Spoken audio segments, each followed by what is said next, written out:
റമളാനിലുണ്ടൊരു രാത്രി, റഹ്മത്ത് മുറ്റിയ രാത്രി, ലൈലത്തുൽ ഖദ്ർ വന്നിറങ്ങുന്ന രാത്രി, ഭക്തിയാലാളുന്ന രാത്രി, ഭക്തിയാലാളുന്ന രാത്രി.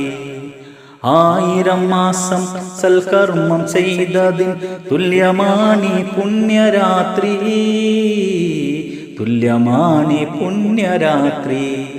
മലക്കുകളായിരം ഭൂമിയിലെത്തി തസ്ബീഹ് ചെയ്യുന്ന രാത്രി, തസ്ബീഹ് ചെയ്യുന്ന രാത്രി.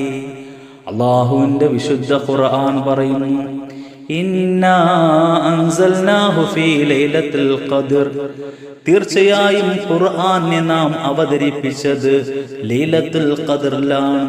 വമാ അദ്റാക മാ ലൈലത്തുൽ ഖദ്ർ, ലൈലത്തുൽ ഖദ്ർ എന്നാൽ എന്താണെന്ന് പ്രവാചകരെ അങ്ങയ്ക്ക് അറിയുമോ? ലൈലത്തുൽ ഖദ്രി ഖൈറും മിൻ അൽഫി ശഹർ, നിർണയത്തിന്റെ രാത്രി എന്നാൽ 1000 മാസത്തേക്കാൾ ഉത്തമമായ രാത്രിയാണ്.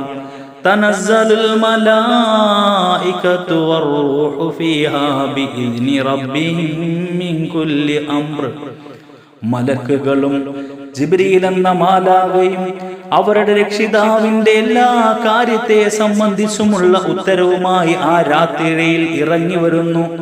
സലാമുൻ ഹിയ ഹത്താ മത്ലഇൽ ഫജ്ർ, പ്രഭാതോദയം വരെ അത് സമാധാനമത്രേ.